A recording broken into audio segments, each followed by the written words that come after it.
Olá! Hoje foi o segundo capítulo da autobiografia de Yun Yogi. E teve dois pontos que me chamaram muita atenção. No segundo capítulo, o Yogananda fala sobre a morte da mãe dele. A mãe, nessa época, eles estavam morando em Bareilly e a mãe tinha ido para Calcutá para começar a fazer os preparativos para o casamento do filho mais velho. E era o grande sonho dela, como toda boa mãe indiana, ver esse filho, né, o primeiro filho, casado. Então, ela estava naquele afã dos preparativos do casamento e ela se sentiu mal, enfim. Mas, sem saber que a mãe adoeceu, o Yogananda foi acordado por uma voz no meio da noite, que era a voz da mãe dele falando: pegue o primeiro trem às 4 da manhã e venha para Calcutá se ainda quer me ver viva. E o Yogananda acordou o pai, falando: pai, pelo amor de Deus, temos que ir, tal, a mãe tá doente, tal. E o pai: que é isso, menino? Sua mãe tá bem e tal, voltou a dormir. E de manhã chegou lá um recado falando: mamãe gravemente enferma, corram para Calcutá. Quando Yogananda e o pai chegaram na cidade, já era tarde demais, a mãe já tinha falecido. E o Yogananda entrou num estágio de uma tristeza tão profunda e ele todos os dias fazia ali uma peregrinação até uma árvore que tinha umas flores bonitas, né? E meditava, tal, até que a grande mãe divina chega para ele e fala, não exatamente com essas palavras, né? Mas ele recebe, né, uma mensagem da mãe divina falando que por diversas vidas ela é quem acalenta ele através dos olhos negros, né? E aqui fazendo uma referência aos olhos negros da mãe do Yogananda. E esse é um ponto que eu acho muito legal na cultura hindu. Esse respeito que eles têm pela figura da mãe divina. E é até interessante que uma vez conversando, né, com algumas pessoas que não têm contato com o hinduísmo, nem com yoga, nem com nenhum desses aspectos, o quanto é difícil para quem nasceu nessa base cristã que a gente tem aqui no Ocidente, de entender o conceito de uma mãe divina. Aqui no Brasil, eu acho que o que mais próximo que a gente tem dessa ideia de uma grande mãe cósmica seria Nossa Senhora Aparecida, né? Ou nas religiões afro, na figura de Iemanjá, Oxum, Yansan, enfim. Só que no hinduísmo, além de ter as deusas, né, que tem os aspectos lá da criação, eles categoricamente falam que o universo ele surgiu não da vontade dessa figura, o deus masculino igual a gente tem aqui, né, no Ocidente, tipo o homem de barbas brancas sentado num grande trono, falando faça, desfaça, destrua, nasça, né?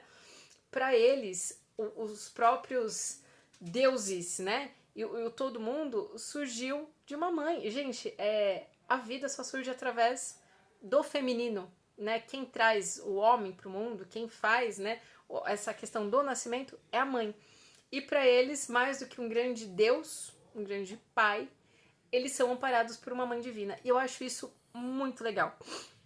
Aqui no Ocidente é muito difícil a gente entender a criação como algo vindo do feminino, né? É interessante isso. Enfim, esse ponto me chamou muita atenção. E o segundo ponto é que a mãe do Yogananda entregou pro irmão mais velho, esse que ia casar, um bracelete, que era um amuleto, e falou: 1 ano após a minha morte, entregue esse amuleto pro Yogananda com uma carta lá que ela tinha redigido. E ela conta como que ela recebeu esse amuleto. Um sadhu bateu na porta da casa dela e falou: amanhã, quando você meditar, você vai... Um amuleto será materializado no seu colo e esse amuleto é pro seu filho, né?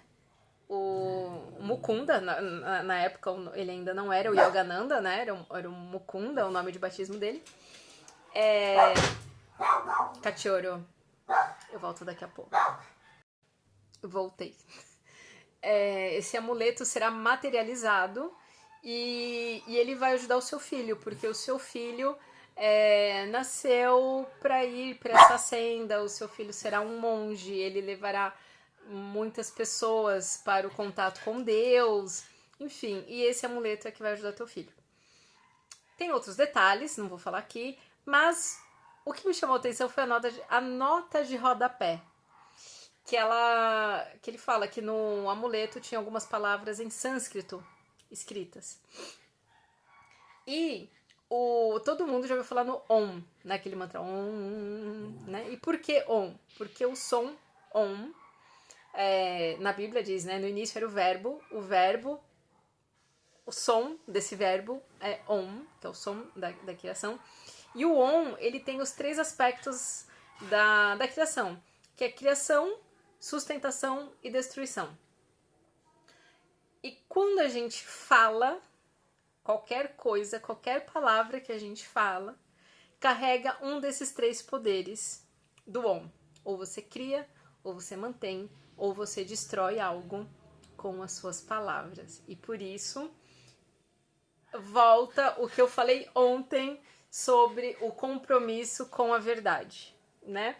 Não você se achando dono da verdade. Vamos falar de algo mais profundo, né? O quanto a nossa palavra ela tem peso e tem poder. E o quanto que a nossa postura diante da vida e diante das coisas que a gente fala reforça o poder da nossa palavra.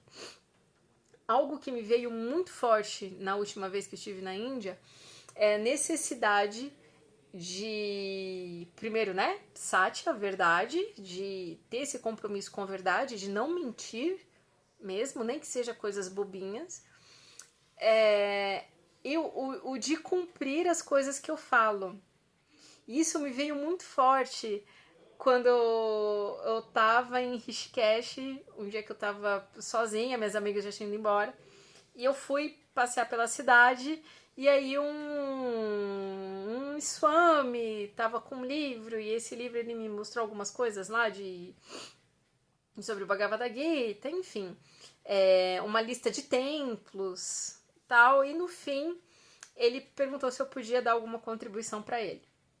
E eu tava com uma nota muito alta. E a grana já tava muito curta.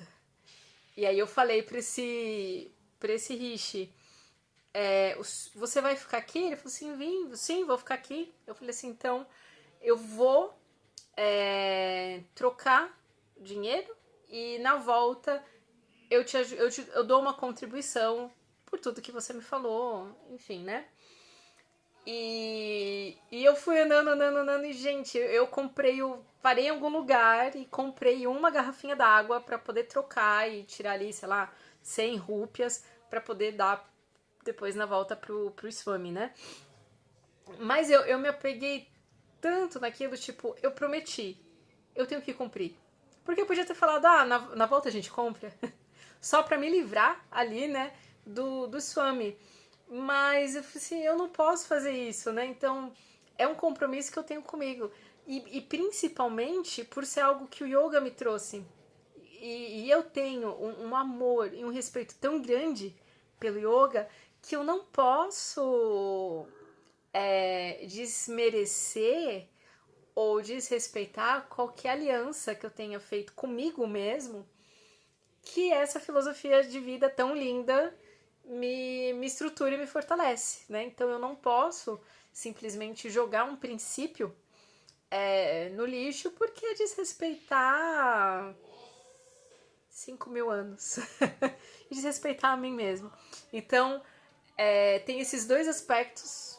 Nossa, hoje foi um podcast, hein?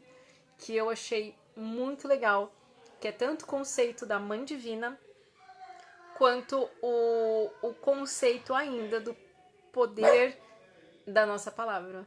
Então é isso, queridos. Espero que vocês tenham tido paciência para ficar até o final. E quem estiver lendo, por favor, põe aqui no comentário suas impressões, qual parte do capítulo, quais insights vocês tiveram, porque isso é importante, né? Pelo menos para mim que gosto. Mas às vezes você lê o trecho e você tem uma interpretação ou te desperta algo que seja totalmente o contrário do que eu senti e estou compartilhando com vocês. E essa troca é o que enriquece a nossa estrutura, né? É essa troca que ajuda no caminho da autorrealização. Beijo pra vocês e até amanhã no capítulo 3.